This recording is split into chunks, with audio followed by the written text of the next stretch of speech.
On va continuer avec une autre question de Manuela qui nous demande quels métiers sont à notre portée du coup quand on fait ces études-là. Quel métier? Bon. Pas mathématicien. Ouais, a priori, pas trop. Après, bon, Ni peut-être, scientifique. mais ce sera pas grâce à ces études-là, en tout cas. Traducteur et interprète, bien sûr. Traducteur, ça peut être dans les institutions, que ce soit européennes ou dans des organisations internationales. Moi, c'est ce que je fais. Vous pouvez travailler dans des agences aussi. Là, donc, vous aurez un statut de salarié dans une agence de traduction. Et ensuite, l'autre possibilité, c'est d'être traducteur ou interprète, toujours, sur le marché privé, donc vraiment comme indépendant, en sachant que ces trois orientations sont un peu différentes. C'est le même métier, mais en même temps, c'est pas les mêmes contraintes, voilà. Et au-delà de ça, j'ai envie de vous dire, l'avantage, on revient un petit peu à ce qu'on disait tout à l'heure, c'est que normalement, quand on sort de ces études-là, on est assez cultivé, ou en tout cas, on a un goût pour la culture et on a le goût d'apprendre.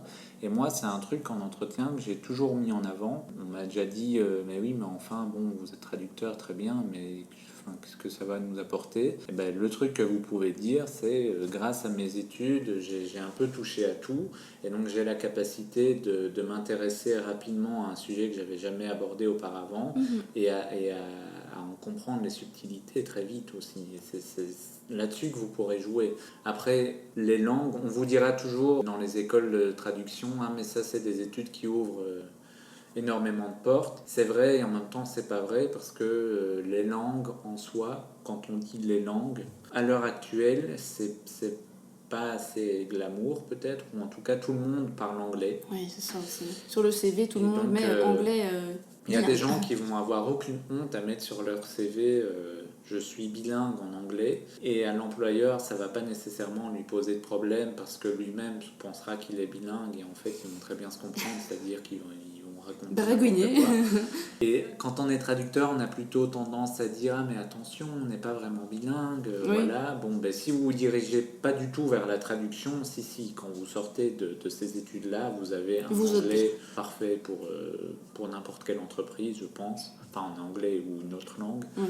Donc ça, je trouve, c'est toujours assez difficile à mettre en avant. Il faut voir les attentes de l'employeur. Si vraiment il demande que l'anglais soit parfait, il va jouer là-dessus, évidemment. Mais après, bon, c'est impossible de répondre, quoi. Vous pourriez travailler dans le tourisme, dans la communication, dans la publicité. Ça ouvre vraiment des portes. Ça, c'est vrai. Mais après, vous dire comme ça, ah, ben, t'es traducteur, ben, fais plutôt ça. Non, parce qu'en plus, ça dépend tellement des gens aussi. Moi, je sais bien que après mes études, j'ai passé plusieurs entretiens pour des postes divers et variés, et j'étais interprète. Alors, à la limite, on se moquait de moi, quoi, parce que je venais pour un poste qui était, considéré comme moins bien que interprète. Donc, oui, à la fois on peut faire tout et n'importe quoi, mais ça va aussi dépendre de la personne qu'on a en face. On va parfois vous dire que vous êtes surqualifié. Oui, ça, voilà. Pour réussir à se démarquer et à expliquer pourquoi on est là. Pourquoi on veut absolument ce poste. Donc, pour conclure, si la question c'est quels sont les métiers vraiment à notre portée quand on est traducteur-interprète, je dirais que ça peut être tout ce qui est dans la communication au sens large. Ouais. Ensuite, on a toujours une question de Camille qui est une question qui me fait beaucoup rire. Comment vous êtes-vous orienté vers la traduction? Est-ce que c'est une vocation ou est-ce que c'est venu par hasard? Et ça me fait rire parce qu'on a des réponses totalement opposées. Mais avant de vous dire qui avait la vocation et qui ne l'avait pas, vous mettez pause quand j'ai posé ma question. À votre avis, lequel de nous deux a eu l'illumination au niveau de la traduction? Qui s'est dit c'est pour moi et qui s'est dit ouais, je vais voir et on verra bien. Allez, on vous attend. Et non, ça va toi? Bah écoute, ça va. Bon, alors vous avez émis votre commentaire. À votre avis, qui avait la vocation de faire traducteur? C'est moi. Salut. Vas-y, explique-nous. Comment tu t'es dit, la traduction, c'est pour moi? Alors, comme beaucoup de gens de notre génération, je pense, je suis et j'étais fan d'Harry Potter. Désolée, j'avais oublié de rallumer une lumière. J'ai commencé à lire les livres assez tardivement. En fait, d'ailleurs, quand j'étais petit, j'avais horreur de ça, de lire. C'était vraiment un truc qui me passionnait pas du tout. Et puis, mes parents m'ont acheté Harry Potter parce que c'était la grande folie à l'époque. Et ils m'ont dit, tu vas le lire et tu vas te taire.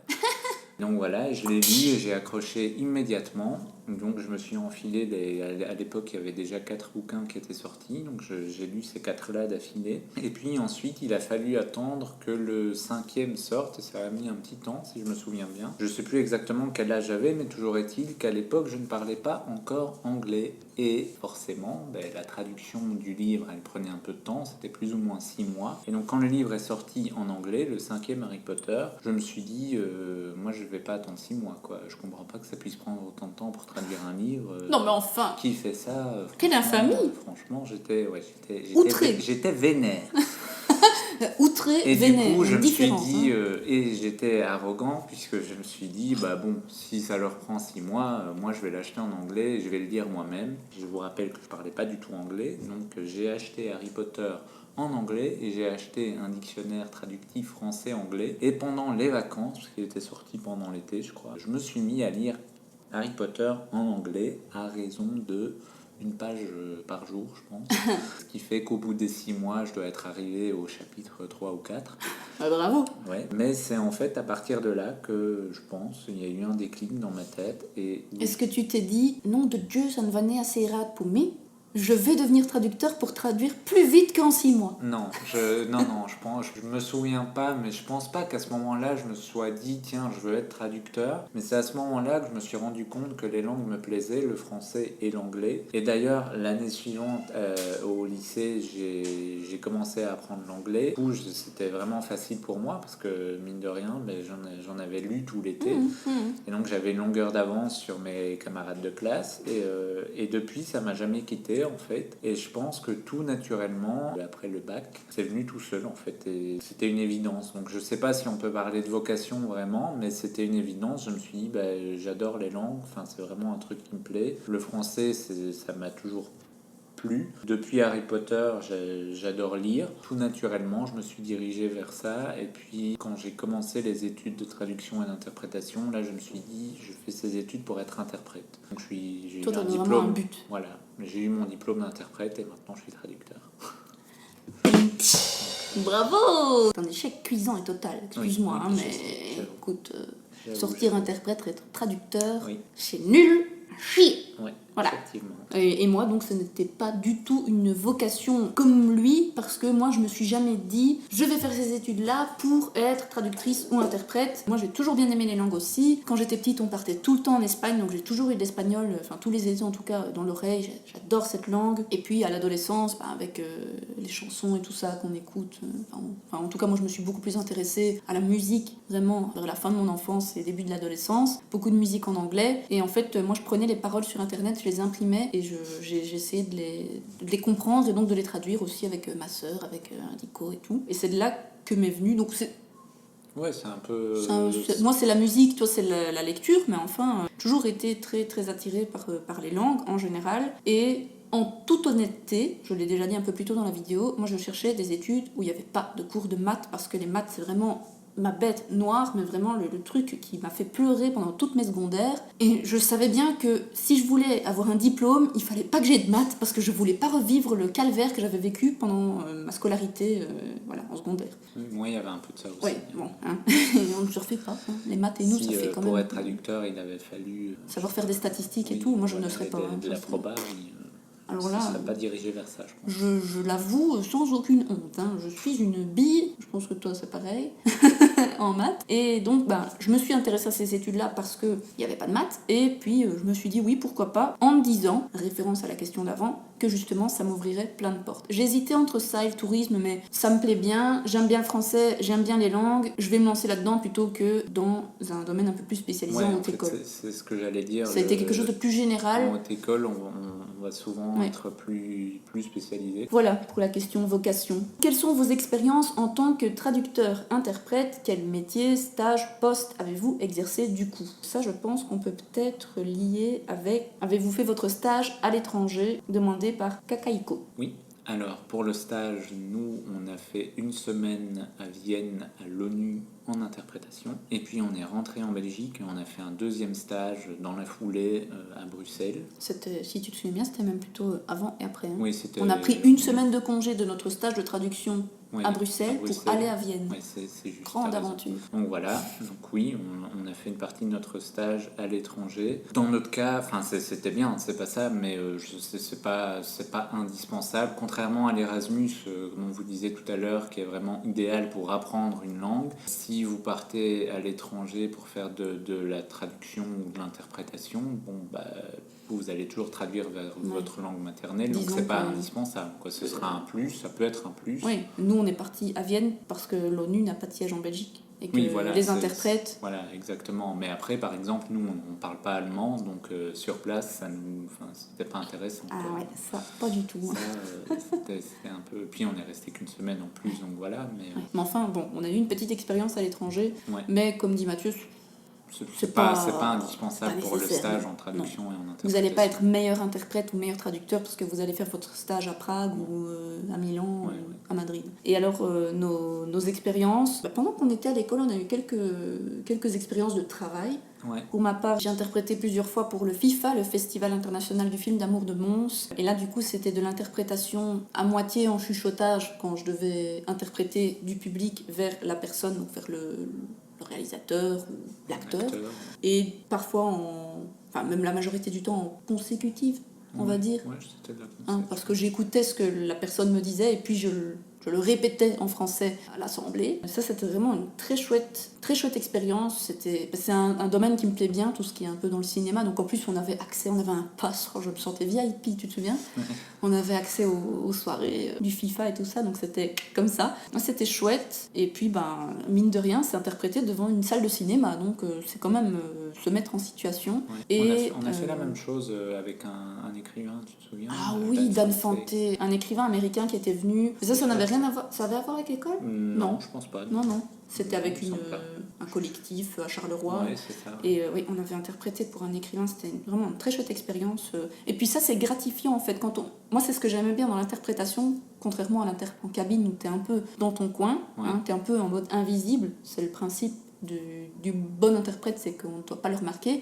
Là, on est un peu plus mis en avant. Ça fait un peu plus glamour, je trouve, d'être aux côtés de quelqu'un, d'interagir avec et qu'on te voit en fait sur la scène. Le contact. Et moi, c'est pas spécialement qu'on te voit, mais c'est se dire, en fait, si j'étais pas là, ça n'aurait pas lieu. C'est pas en mode. Et puis, c'est plus détendu aussi en général. Dans ce cadre-là, dans le milieu artistique. Formel, après, si c'est un forum sur l'économie en Grèce, peut-être qu'ils seront moins sympas avec vous. Mais là, en l'occurrence, si vous n'avez pas compris un truc, vous lui demandez de répéter. C'est vraiment bon enfant. Et puis, c'est super intéressant, super enrichissant. Là, dans ce cas-là, c'était un débat autour d'un film qui avait été réalisé à partir d'un livre écrit par ce fameux auteur-là.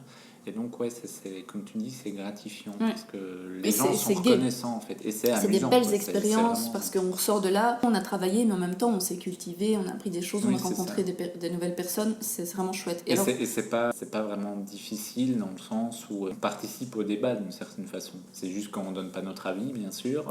On fait que transmettre le message des uns et des autres. C'est vrai que c'est complètement différent de l'interprétation de conférence. Ah oui, totalement. Moi, si je dois un jour me retourner vers l'interprétation, ce sera quelque chose comme ça. Malheureusement, on n'a pas tous les jours des gens qui viennent faire des petites conférences ou quoi, et où ils ont besoin de quelqu'un à côté d'eux. J'avais interprété aussi pour la police. Oui, mais ça, j'allais en parler après, non? J'allais dire pour Castro. La fille de Raoul.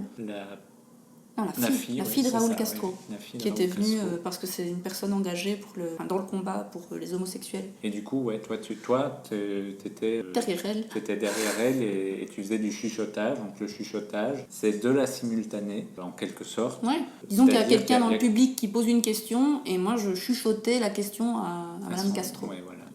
Et moi, j'étais en cabine. Ouais. Et toi, tu faisais l'inverse par contre. Et je faisais l'inverse. Donc moi, j'interprétais ce qu'elle était en train de raconter, en fait, pour le public.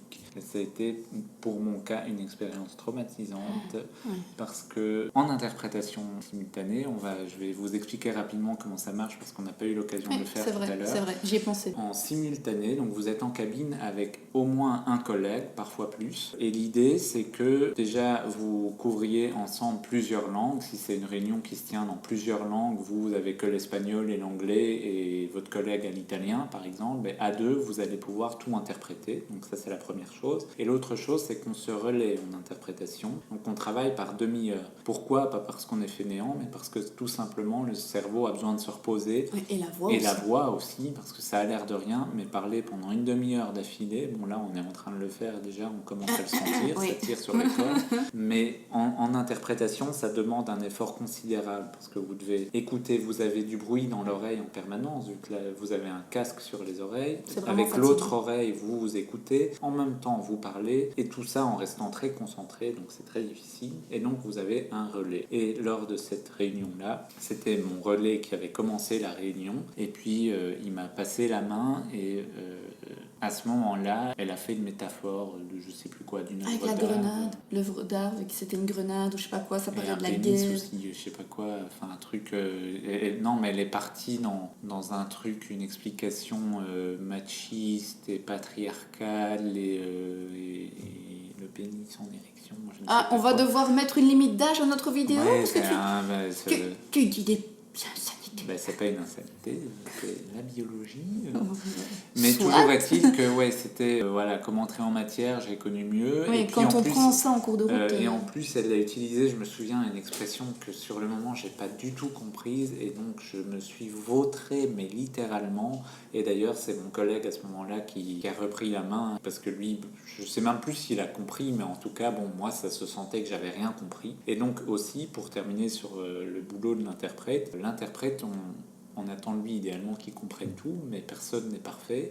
Donc bien souvent, selon l'accent de l'orateur, parfois souvent les orateurs s'expriment dans une langue qui n'est pas la leur, à savoir l'anglais. Et tout le monde pense qu'encore une fois, on sait parler anglais. Mais il y en a qui parlent bien anglais, mais qui ont un accent tellement à couper au Après, couteau. il y a des gens, voilà, mais il y a tout un tas de raisons Oui. qui font que vous allez avoir du mal à comprendre la personne qui parle. Et du coup, parfois, il n'y a rien à faire, il y a quelque chose qui va vous échapper, que vous ne comprendrez pas. Et là, le boulot de l'interprète, c'est de donner l'illusion qu'il a tout compris.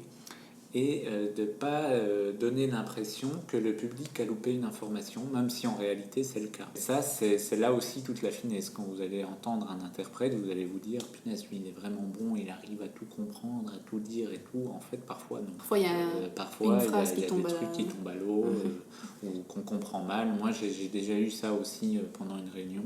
Un petit quiproquo où j'ai pas trop compris la question, mais bon, je me suis dit, lui, il doit vouloir parler de ça. Et donc j'ai posé cette question-là et puis le gars a répondu. Mais du coup, j'ai dû adapter la réponse pour convaincre le gars qui avait posé la question que ça correspondait. Enfin bref, et à la fin, ils ont dit « Ouais, enfin, c'est pas tout à fait ça que j'avais demandé. » Mais c'est passé inaperçu. Personne ne m'a rien reproché. Ils ont juste cru qu'ils s'étaient mal compris sans faire le rapprochement en se disant « C'est peut-être la faute de l'interprète. » Faut jamais que les gens captent que c'est toi qui as fait une erreur. Et souvent, même quand c'est pas vous qui avez fait une erreur, par contre, souvent dans les grandes conférences, là ils vont dire oui, mais non, c'est pas ça que je voulais dire, c'est sans doute l'interprète qui raconte n'importe quoi. Et vous êtes interprète et vous devez interpréter ça. C'est un métier ingrat, hein. Je le dis tout de suite. C'est un peu ingrat pour ça. Vous devez dire oui, l'interprète n'a manifestement rien compris à ce que je viens de dire, et vous parlez de vous. Et au niveau des autres expériences, parce qu'au final on continue encore à berdeler beaucoup. Moi, la dernière expérience que j'avais pendant qu'on était à l'école, c'était avec la police. Et toi, tu l'as fait aussi une fois. Ouais. Ça, c'était vraiment un truc super. En quelques mots, parce qu'on ne va pas non plus s'étaler là-dessus. La police enquêtait pour voir s'il n'y avait pas de la traite d'êtres humains avec des prostituées étrangères qui étaient amenées en Belgique. Et en fait, ils voulaient les questionner pour savoir si elles étaient là de leur plein gré, si elles étaient pas maltraitées, tout ça. Et donc, on a dû interpréter et assister à des interrogations. Oui, c'était des dépositions. Et la majorité étaient des femmes d'Amérique latine. Ouais. Ou d'Espagne. Et donc là, pour le coup, c'était en espagnol. Ouais. Là, on devait faire dans les deux sens. Et c'était une belle expérience malgré le triste de la situation, parce que honnêtement, ça peut vous faire rire, et nous, ça nous fait encore sourire des années après, mais moi, j'étais dans la bagnole de police, voiture banalisée, avec les gyrophares qui étaient entre mes pieds. Et puis, on est arrivé au bordel, à la la maison close pour aller vider le machin, quoi. Pour aller Oui, ils dire... ont fait une descente sur place. Rhabillez-vous. Et comme les policiers toi- parlaient pas espagnol, moi j'ai dû dire aux madame, excusez-moi, mais si vous pouviez vous rhabiller, ce serait gentil. Et l'autre chose aussi, c'est que pendant les dépositions, donc, elles venaient de se faire arrêter. Enfin, elles le voyaient comme ça, même si c'était pas vraiment le cas. Mais du coup, elles étaient assez apeurées. Et donc, la première partie du boulot, c'était d'établir une relation de confiance avec elles, de leur expliquer qu'on était là pour les aider. Et ça, déjà, c'était pas évident. Moi, je me souviens que celle pour qui je devais interpréter, au début, elle voulait rien me dire. Enfin, vraiment, c'était un mur, quoi. Donc ça, déjà, ça a pris un peu de temps. Et puis, l'autre truc, c'est que on doit, nous, vraiment se garder de donner un avis, que ce soit à elle ou au policier. On peut pas dire à la fille, ouais, bon, là, lui dis pas la vérité, ou dis-lui la vérité. Enfin, on peut pas, on n'est pas là pour donner des ordres. Et pareil, au policier, on peut pas dire, là, elle vient de dire ça, mais moi, si j'étais vous, je la croirais pas trop. Hein. On ne peut pas surinterpréter, de vraiment s'en tenir aux paroles, et faits, au message. Oui, à ce qui est dit, quoi. Parce que bien sûr, après, on est humain, il y a quelqu'un qui est là. Moi, il y a des moments, elle mentait, on voyait très bien, je veux dire. Et je pouvais pas dire au policier, là, elle a dit ça, mais je pense qu'elle ment, ça faisait pas partie de mon boulot, quoi. Donc ça, c'est un aspect assez difficile. Et du coup, on doit effacer tout ce qui est body language et tout ça, les choses qui pourraient trahir la personne. Si elle nous parle et qu'elle baisse les yeux, on se dit, bon, là, elle cache quelque chose, voilà, ben, tant pis, quoi. On peut pas... Ça, c'est le boulot du policier, on va dire. Je voulais revenir d'ailleurs au body language dans l'interprétation simultanée en cabine, donc l'interprétation de conférence, où souvent, idéalement, on voit la personne qui est en train de parler, et ça, c'est assez important parce que le langage corporel, ça dit quelque chose aussi. Par exemple, pour tout ce qui est ironie, humour, sarcasme aussi, parfois... Il y a des gens, ils vont dire quelque chose très sérieusement. Si vous fermez les yeux, vous allez vous dire, là, il est sérieux. Et alors qu'en fait, il va vous le dire avec un grand sourire. Et si vous le regardez, vous vous dites, bon, ben là, en fait, il blague forcément. Quoi. Donc ça, c'est vraiment un aspect aussi important de la communication. C'est pour ça, d'ailleurs, que les cabines sont en hauteur et en général, les salles sont... Elles entourent comme en amphithéâtre, on va dire. Ça, Et donc, on voit, on a vu, on aura... jamais, en tout cas j'espère, une cabine sans fenêtre. Non, quand en stage, on avait déjà eu ça, je sais pas si tu te souviens, où comme il n'y avait plus de place pour les cabines des vrais interprètes à l'époque, enfin de ceux qui travaillaient vraiment, on nous mettait dans la salle d'à côté qui était en fait, c'était une grande salle coupée en deux par un mur. Oui. Rétractable, un truc qui savait se mettre et se démettre. Et du coup, nous, on était dans la salle d'à côté, dans le noir. C'était génial. Après aussi, souvent en cabine, il y a des écrans, et donc l'orateur, dès qu'il prend la parole, dès qu'il appuie sur son micro, la caméra se tourne vers lui. Ça, on avait. Cette fois-là, on avait, je pense. Ouais. Et du coup, bon, ça va être... Mais c'est vrai que c'est important aussi. Ouais. Je pense qu'on peut passer à la question de Mouniou, qui nous demande: quelles sont pour vous les limites de la traduction? Question très intéressante. Très intéressante, effectivement. C'est difficile. Je dirais que la traduction peut ne pas avoir de limite. Mais là, elle en a quand même, j'imagine. D'abord, je dirais que la limite, elle est plutôt culturelle, en fait. C'est pas tant dans la langue, c'est dans ce que la langue veut faire passer. Par exemple, il y a des mots qui existent dans certaines langues et qui traduisent littéralement une réalité dans cette culture. Et comme cette réalité n'existe pas dans une autre culture, il n'y a pas de mot pour ça. Par exemple, on dit toujours, là tu penses à sobremesa, qui est un terme en espagnol qui désigne le fait de rester à table pour papoter avec ses amis après un repas. Après le repas, voilà. Par exemple. Concept qui serait absolument ridicule ici, aux États-Unis, où les gens, à la limite, se lèvent avant d'avoir fini de manger ou ne s'assoient même pas pour manger. Vous allez au restaurant, on vous enlève votre assiette. Donc, autant vous dire que la sobremesa, ça n'existe pas. Donc voilà, ça ne se traduit pas en anglais. Et quand on dit qu'il n'y a pas de traduction, ça ne veut pas dire que c'est impossible à expliquer, ça veut juste dire qu'il n'y a pas de mot qui correspond. Après, il n'y a pas d'équivalence, mais on peut expliquer un concept. Mais sinon, l'exemple le plus frappant aussi, je pense, c'est pour les types de neige, par exemple, dans les pays où il y a beaucoup de neige, comme au Canada, je crois. Je pense qu'ils ont une grande variété d'adjectifs. Combien? 300 mots pour décrire la neige? Je sais pas. 600, je sais plus. Pour décrire la neige, bon, chez nous, la neige, elle est fondante ou elle tient. En Belgique. Non, moi je dis aussi la neige mouillée et la neige plus compacte, tu vois. Ouais, mais Je dis ça dans un vlog. Oui, c'est comme ma maman qui dit la bière solide et la bière liquide, Oui, c'est voilà, ça. Mais c'est vrai que ça dépend du pays, ça dépend de la culture, ça dépend de tellement de choses. Et c'est peut-être ça les limites de la traduction. Voilà, et ça nous ramène à ce qu'on disait au début, où il faut être assez ouvert d'esprit. Et plus vous en saurez sur une culture, plus vous aurez de facilité pour traduire. Parce que forcément, si on vous parle d'un truc et vous n'avez aucune idée de quoi on est en train de discuter, ben vous ne pourrez jamais en parler en français. Moi, j'avais eu le cas une fois pendant un débat où à un moment, le gars s'est mis à parler en espagnol d'un truc, j'avais aucune idée de quoi il parlait, quoi. Et en fait, c'était un truc qui se passait dans son pays, enfin qui se passait, c'était rien de grave, mais... Non, mais quand on n'est pas au courant, un quand truc on n'a qui jamais était entendu propre parler à de ça, son pays, et en plus c'était un pays d'Amérique latine, ça c'est la grande difficulté de l'espagnol par exemple, hein, c'est une langue facile à apprendre et qu'on parle dans beaucoup de pays. La difficulté c'est qu'on peut pas connaître la culture de tous les pays, et l'Amérique latine c'est pas juste une grande région. Ouais, c'est pas juste le Mexique. Oui, c'est pas, oui, mais ce que je veux dire c'est que c'est pas parce qu'on parle espagnol pratiquement dans tous les pays d'Amérique latine que c'est la même culture, quoi. C'est mais comme... tantôt tu parlais de quand tu as interprété Castro et qu'elle a dit une expression que tu n'as pas compris. Ouais.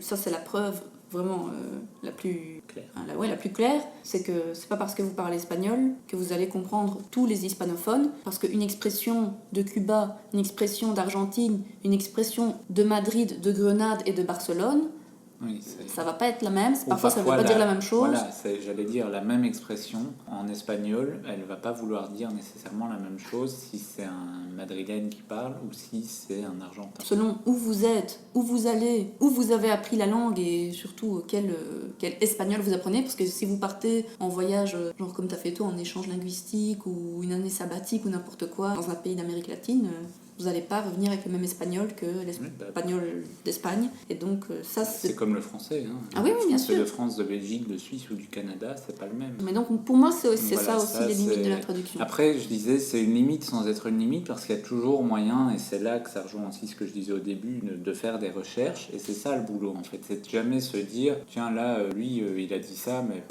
moi jamais entendu, ou là il s'est trompé, ça veut rien dire. Non, en fait, dans son pays, ça veut dire quelque chose de bien précis et il faut le savoir. Quoi. Ouais.